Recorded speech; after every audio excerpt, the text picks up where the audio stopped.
ഭയങ്കര മൂഡ്. പെട്ടി പെട്ടി ബജറ്റ് പെട്ടി പെട്ടി തുറന്നപ്പം ഗോവിന്ദം പൊട്ടി. ആ പൊട്ടി പൊട്ടി ഗോവിന്ദം പൊട്ടി. 8 നിലയിൽ ഗോവിന്ദം പൊട്ടി. ആ പെട്ടി പെട്ടി ബജറ്റ് പെട്ടി പെട്ടി തുറന്നപ്പം ഗോവിന്ദം മോങ്ങനോട് മോങ്ങന. ഇത്രയും നല്ലൊരു ബഡ്ജറ്റ് ഈ അടുത്ത കാലത്ത് എങ്ങനെ കണ്ടിട്ടുണ്ടോ? എന്തൊക്കെ പ്രഖ്യാപനങ്ങളാണ്, എന്തൊക്കെ മാറ്റങ്ങളാണ് ഈ ബഡ്ജറ്റില്. എന്ത് മാറ്റമായി മാറിയിരിക്കുന്നത്. അതെ, ഗോവിന്ദം കരച്ചില്ല. കരച്ചിലൊന്നുമില്ല, നമ്മൾ അതിജീവിച്ചെന്ന് പറഞ്ഞില്ലേ. വലിയൊരു സാമ്പത്തിക പ്രതിസന്ധി നമുക്ക് ഉണ്ടായിരുന്നു, പക്ഷെ നമ്മൾ അത് അതിജീവിച്ചു. ഇത്രയും വലിയ പോസിറ്റിവിറ്റിയോടെ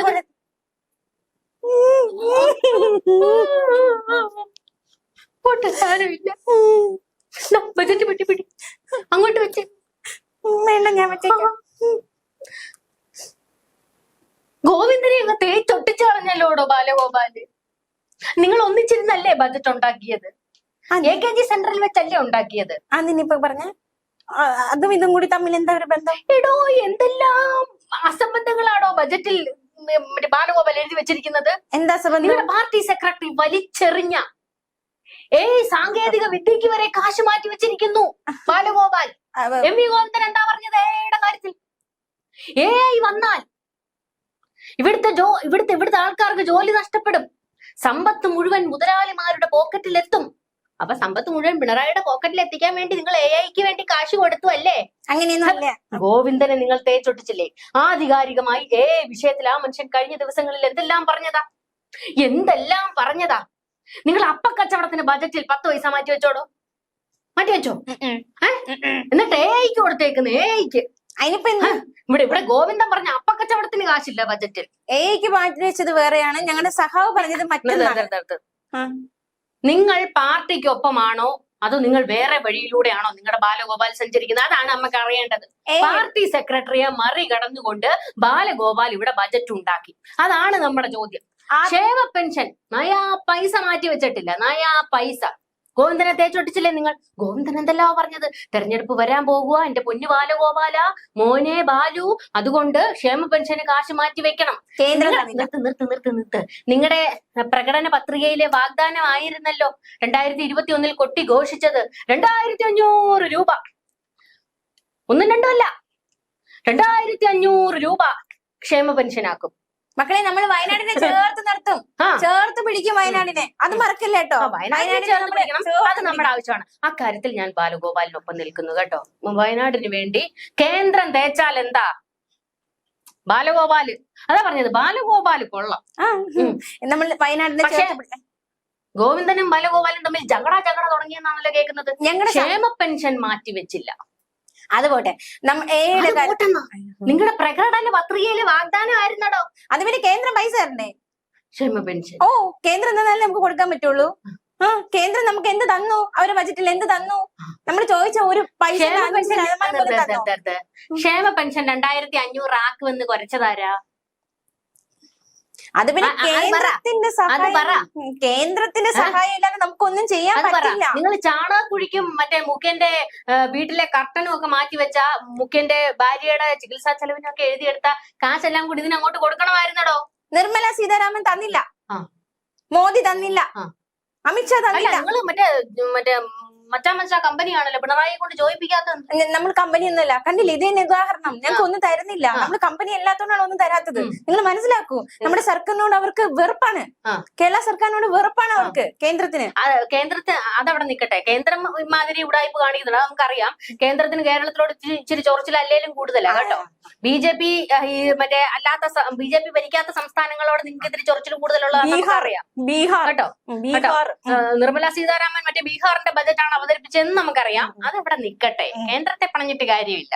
നമുക്ക് നിങ്ങൾ എന്തിന് ഗോവിന്ദനെ തേച്ചൊട്ടിച്ചു? ഗോവിന്ദൻ കരച്ചിലാണല്ലോ. ഞങ്ങളുടെ ഗോവിന്ദൻ നിങ്ങളുടെ പാർട്ടി സമ്മേളനങ്ങളിലെല്ലാം നേതാക്കൾ ആവശ്യപ്പെട്ടത് എന്താ? ക്ഷേമ പെൻഷൻ ഉയർത്തണം. എടാ, ഒരു 300 രൂപയെങ്കിലും കൂടുതൽ കൊടുക്കണം. വേണ്ടടാ എന്റെ ബാലഗോപാല, 800 രൂപ കൂട്ടിയാലേ 2500 എന്ന നിങ്ങൾ പറഞ്ഞ സംഖ്യയിലേക്ക് എത്തും. അത് നടക്കില്ല എന്ന് ബാലഗോപാൽ നേരത്തെ പറഞ്ഞു. എന്നിട്ടും ഗോവിന്ദൻ പറഞ്ഞില്ലേ, എടാ ഒരു 500 രൂപയെങ്കിലും കൂട്ട് ബാലു എന്ന്. ബാലു എന്തുകൊണ്ട് കൂട്ടിയില്ല? ഇവിടെ മാസം പെൻഷൻ.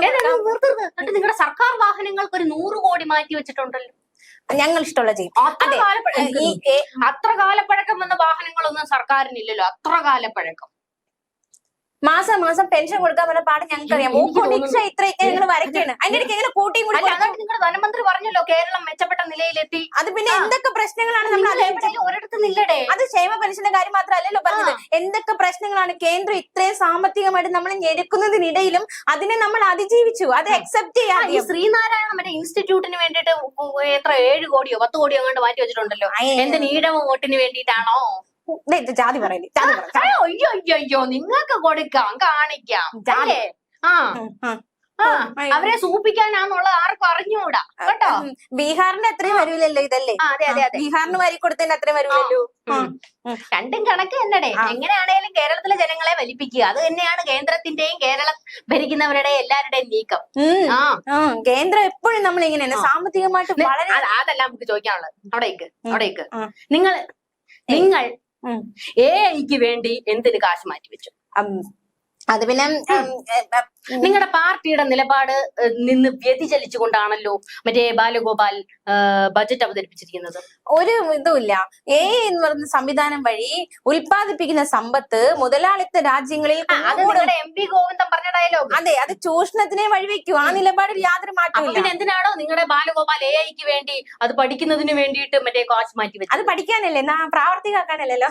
കമ്പ്യൂട്ടർ വന്നപ്പോഴും നിങ്ങൾ ഇതുപോലെ ആയിരുന്നു. എല്ലാവരുടെയും ജോലി പോവെന്ന് പറഞ്ഞുകൊണ്ട് കാലിട്ടടിക്കലായിരുന്നു. എയുടെ കാര്യം കേട്ടപ്പോഴത്തേക്ക് ഹാലിളകിയത് ഇവരുടെ MP ഗോവിന്ദനായിരുന്നു. സംവിധാനം വഴി ഉൽപ്പാദിപ്പിക്കുന്നവയെല്ലാം സ്വകാര്യ സമ്പത്തിന്റെ ഭാഗമാകും. അപ്പൊ പിന്നെ നിങ്ങൾ പ്രതിഷേധിക്കണ്ടേ ബാലഗോപാലിനെതിരെ? രാജിവെപ്പിക്കണം. അത് പിന്നെ പഠിച്ചാലേ നമുക്ക് പ്രതിഷേധിക്കാൻ പറ്റുള്ളൂ. അതിനാണ് പഠിക്കാൻ വേണ്ടി പൈസ പഠിക്കാൻ വേണ്ടി മാത്രം 7 കോടി. അത് പിന്നെ കാലത്തിന്റെ നട്ടല്ലാകാൻ പോകുന്ന ഒരു മറ്റേ സാങ്കേതിക വിദ്യയാണ് കേട്ടോ. അതിനെ കാണുമ്പോ ഇവർക്ക് അങ്ങ് ചൊറിച്ചില്ല. നമുക്ക് ചൊറിച്ചില്ല. മറ്റേ എഐക്ക് വേണ്ടി കാശ് മാറ്റി വെച്ചാലാണ് ഗോവിന്ദന് ചൊറിച്ചില്ല. അപ്പൊ കച്ചവടത്തിന് വേണ്ടി മാറ്റി വെച്ചാൽ ഇത്ര കരച്ചിൽ വരില്ലായിരുന്നു. ഞങ്ങൾ മാറ്റി വെച്ചില്ലേ ഭാവിയിലെ വേണ്ടിട്ട്. അതാണ് നമുക്ക് ചോദിക്കാനുള്ളത്. നിങ്ങളുടെ പാർട്ടി സെക്രട്ടറിക്ക് എയുടെ കാര്യത്തിൽ ഒരു നിലപാട്, നിങ്ങളുടെ ധനമന്ത്രിക്ക് വേറൊരു നിലപാട്. എന്തോടോ മാറ്റി വെച്ചു എന്ന് പറഞ്ഞ് ഞങ്ങളുടെ നിലപാട് മാറുന്നുണ്ടോ? എയുടെ കാര്യത്തിൽ ഞങ്ങളുടെ നിലപാട് ശക്തമാണ്. ചൂഷണത്തിനിരയാകും തൊഴിലാളികൾക്ക് തൊഴിൽ നഷ്ടമാകും, മുതലാളിത്തം. എന്നിട്ട് ഭാവി എ ആണെന്ന് നിങ്ങളുടെ ധനമന്ത്രി പറഞ്ഞത്. ഭാവിയിൽ ആണല്ലോ വരാൻ പോണത്. അത് ഇവിടുത്തെ കുട്ടികളെ നമുക്ക് ഇവിടെ പിടിച്ച് നിർത്തണ്ടേ? കൊണ്ട് അവർക്ക് മുന്നോട്ട് പോണ്ടേ? അതാണ് ഞങ്ങൾ ഉദ്ദേശിച്ചത്. അയ്യോ, നിങ്ങൾക്ക് എത്ര തന്ത ഉണ്ടോ? അപ്പൊ ഇവിടെ തൊഴിലില്ലായ്മ രൂക്ഷമാകും. ആ നിലപാട് ഞങ്ങൾക്ക് വന്ന പിന്നെ യന്ത്രങ്ങളെല്ലാം. പിന്നെ നിങ്ങളുടെ MP ഗോവിന്ദൻ പറഞ്ഞതോ? അതന്നെ പറയണത്. അപ്പൊ പിന്നെ നിങ്ങളുടെ ബാലഗോപാൽ പറയുന്നത് അത് പിന്നെ മാറ്റി വെച്ചു. പഠിച്ചാലല്ലേ നമുക്ക് അതനുസരിച്ച് എതിർക്കാൻ പറ്റുള്ളൂ. ഇച്ചിരിയെങ്കിലും ബുദ്ധിയുള്ളവരോട് സംസാരിച്ചിട്ടല്ലേ കാര്യമുള്ളൂ. എയുടെ കാര്യത്തിൽ ഞങ്ങളുടെ നിലപാട് നിശബ്ദമാണ്. എയുടെ കാര്യം അതെ കേട്ടോ. എനിക്ക് ഡബിൾ ഡാഡി സിൻഡ്രോം ഉള്ളവരോട് സംസാരിക്കാൻ പറ്റത്തില്ല. ക്ഷേമ പെൻഷന്റെ കാര്യത്തിലേക്ക് വരാം. രണ്ട് ഡയലോഗ് പറ. കേന്ദ്രം പൈസ തരുന്നില്ല. നമ്മൾ 24 കേന്ദ്രം ക്ഷേമ പെൻഷൻ നക്കാപ്പിച്ചേ തരുന്നുള്ളൂ. ബാക്കി കേരളത്തിന്റെ ഖജനാവിൽ നിന്നാണ് എടുക്കുന്നത്. അതെ, അതുപോലെ നിങ്ങൾ മര്യാദയ്ക്ക് കൊടുക്കുന്നില്ല. നമ്മൾ മര്യാദയ്ക്ക് കൊടുക്കുന്നുണ്ട്. നിങ്ങൾ ആദ്യം തൊട്ട് തള്ളിക്കൊണ്ടിരുന്നത് ഉമ്മൻചാണ്ടി ഭരിച്ചോണ്ടിരുന്നപ്പോ 800 ഗുണവയായിരുന്നല്ലോ കൊടുത്തോണ്ടിരുന്നത്. ഞങ്ങളുടെ സർക്കാർ വന്നപ്പോഴാണ് 1600 കൊടുത്തത് എന്ന് നിങ്ങളുടെ പിണറായി കൂട്ടാർ വെച്ചലക്കിയായിരുന്നു. നിങ്ങൾ 1600 കൊടുത്തപ്പോൾ അത് ഇവിടുത്തെ ജനങ്ങൾക്ക് സാധാരണക്കാർക്ക് വലിയ ആശ്വാസമായിരുന്നു. ഇല്ല എന്ന് നമ്മൾ പറയുന്നില്ല. നിങ്ങൾ 2500 ആക്കും എന്ന് പറഞ്ഞുകൊണ്ടാണ് 2021 തെരഞ്ഞെടുപ്പിൽ ഒരു നാടകം കളിച്ചത്. നാടകോ? ഞങ്ങൾ പ്രകടന പത്രികയിലെ വാഗ്ദാനമായിരുന്നു. ഞങ്ങൾ പ്രകടന പത്രികയിൽ പലതും പറയും. എന്നിട്ട് അതെ, ഞങ്ങൾക്ക് എല്ലാം പ്രാവർത്തികമാക്കാൻ പറ്റുമല്ലോ. ജനങ്ങളെ നിങ്ങൾ മനസ്സിലാക്കി നിൽക്കൂ. അല്ല, 3ാം വട്ടം വരുമ്പോ ഞങ്ങൾ 2500 4500 ആക്കി തരാം. 3ാം വട്ടം വരുമ്പോ കേട്ടല്ലോ. 3ാം വട്ടം വരുമ്പോ 4500 ആക്കി തരുമോ? എടാ വേണ്ട, നിങ്ങൾ കൊടുക്കുന്ന 1600 മുടങ്ങി കിടക്കുന്ന ഒന്ന് കൊടുക്ക്. അത് പ്രഖ്യാപിച്ചിട്ടുണ്ട് കേട്ടോ. കുടിശ്ശിക മുടങ്ങി കിടക്കുന്ന ഞങ്ങൾ കൊടുക്കാതെ ഞങ്ങൾ പ്രഖ്യാപിച്ചു. നിങ്ങൾക്ക് തരും, നിങ്ങളുടെ കൈകളിൽ എത്തിക്കും. നിങ്ങൾ വിശ്വസിക്കൂ. ഞങ്ങൾ ഈ സർക്കാർ തീരുന്നത് വരെ അതിനുള്ളിൽ ഞങ്ങൾ നിങ്ങൾക്ക് തരാനുള്ള എല്ലാ പൈസ തന്നു തീർത്തിരിക്കും. പേടിക്കണ്ട. കേന്ദ്രം എത്ര ഞെരുക്കിയാലും നമ്മള് അതിജീവിച്ചിരിക്കും. നിങ്ങൾ പുതിയ അതിനു വേണ്ടിയിട്ടാണ് കിഫ്ബിയെ കൊണ്ട് യൂസർ ഫീ ഈടാക്കാൻ തീരുമാനിച്ചിരിക്കുന്നത്. അതും ജനങ്ങളുടെ പോക്കറ്റിൽ നിന്ന് കാശടിച്ച് മാറ്റൽ. നിങ്ങളുടെ കയ്യിൽ നിന്ന് ഞങ്ങൾ എന്തെടുക്കും? അല്ല, യൂസർ ഫീ എന്ന് പറഞ്ഞ പിന്നെ നിങ്ങൾ കൊണ്ടുവരുന്നത് നിങ്ങളുടെ തായ്ക്കണ്ടി നിർത്താണ് കൊടുക്കുന്നത്. കിഫ്ബി റോഡുകളിൽ നിങ്ങൾ കേൾക്കണം, നിങ്ങൾ ആ ഇരട്ടത്താപ്പ് നിങ്ങൾ കേൾക്കണേ. കിഫ്ബി നിർമ്മിക്കുന്ന 50 കോടിക്ക് മുകളിലുള്ള റോഡുകളിൽ യൂസർ ഫീ ഈടാക്കും. അതായത് ടോള്, കേന്ദ്രത്തിന്റെ ടോള് ഇവിടെ വന്നപ്പോൾ യൂസർ ഫീ. പക്ഷെ ഒരു ഡയലോഗ് അടിച്ചായിരുന്നു ഇവർ. കിഫ്ബി നിർമ്മിക്കുന്ന 50 കോടിക്ക് മുകളിലുള്ള റോഡുകൾക്ക് എന്ന് വീണ്ടും ഒരു എടുത്തു പറച്ചിൽ. കിഫ്ബി സംസ്ഥാനത്ത് നിർമ്മിക്കുന്ന 500 റോഡുകൾ അതിൽ 30% 50 കോടിക്ക് മുകളിലുള്ളതാണ്. അങ്ങനെ വരുമ്പോൾ പുറത്തേക്ക് ഇറങ്ങുമ്പോൾ എല്ലാം നമ്മൾ യൂസർ ഫീ കൊടുക്കേണ്ടി വരുന്നില്ലേ? കിഫ്ബിക്ക് വരുമാന മാർഗം ഉണ്ടാക്കാൻ കണ്ടുപിടിച്ച വഴിയാ. യൂസ് ചെയ്യുമ്പോ ഫീ കൊടുക്കണം, അത് സ്വാഭാവികമായിട്ടുള്ള കാര്യമല്ലേ. യൂസ് ആൻഡ് ഫീ. അത് ഏത് വകയില്? യൂസ് ആൻഡ് ഫീ. അപ്പൊ നമ്മൾ ഉപയോഗിക്കുന്ന ജനങ്ങളുടെ കാശെടുത്ത് റോഡ് പണിയും, എന്നിട്ട് ജനങ്ങളുടെ കയ്യിൽ നിന്ന് കാശ് മേടിക്കും. മുക്കിന് നിങ്ങൾ ടോൾ വയ്ക്കോടോ അന്നേരം? ഇവിടുത്തെ വികസനത്തിന് തടസ്സം ഇതുപോലത്തെ ആൾക്കാരാണ്. അവിടെ ജനങ്ങൾക്ക് പ്രശ്നമില്ലല്ലോ ടോൾ ഫീ തരുന്നതിന്. ജനങ്ങൾക്ക് പ്രശ്നമില്ലെന്ന് ആരാ പറഞ്ഞത്? ജനങ്ങൾ തന്നെ ജനങ്ങൾ പ്രതികരിച്ചായിരുന്നു, കേട്ടായിരുന്നോ?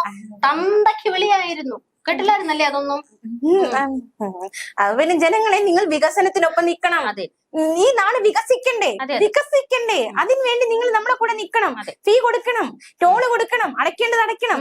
അതിന് കുറെ വികസന വിരുദ്ധികൾ ഇങ്ങനെയൊക്കെ പറയും. വികസന വിരുദ്ധികൾ ട്രാക്ടർ വന്നപ്പോഴും കമ്പ്യൂട്ടർ വന്നപ്പോഴും ഒക്കെ അതിനെ എതിർത്ത് സമരം ചെയ്തത് ആരായിരുന്നു? അത് ഞങ്ങൾക്ക് ആദ്യം അറിഞ്ഞൂടായിരുന്നു. പിന്നെ അത് അറിഞ്ഞു വന്നപ്പോഴല്ലേ ഞങ്ങൾക്ക് എന്താ പറയുന്നത്, ആദ്യം എല്ലാത്തിനെയും കയറി അങ്ങ് എതിർക്കും, അവസാനം എല്ലാം നടപ്പിലാക്കാനും നിൽക്കും.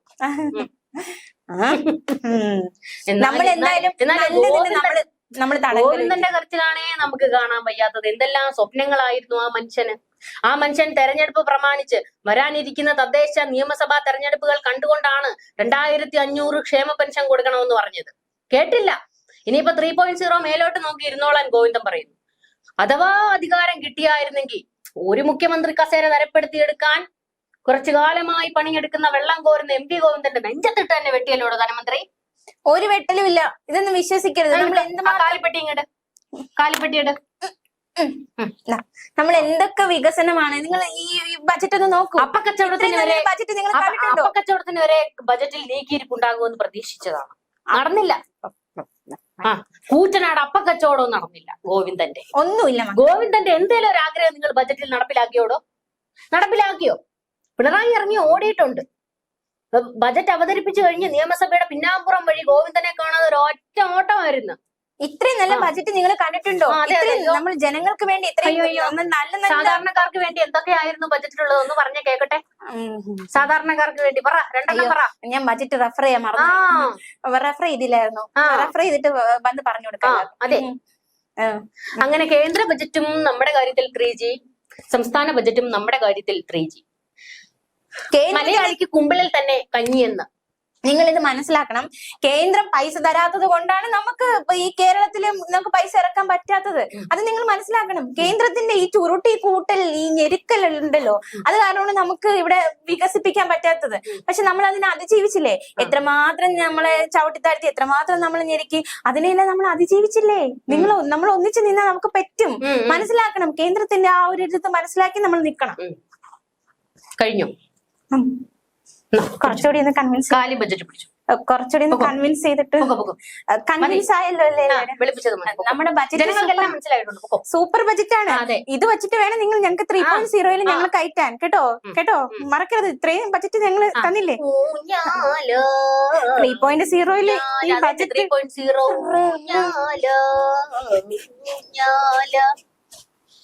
മൂട്.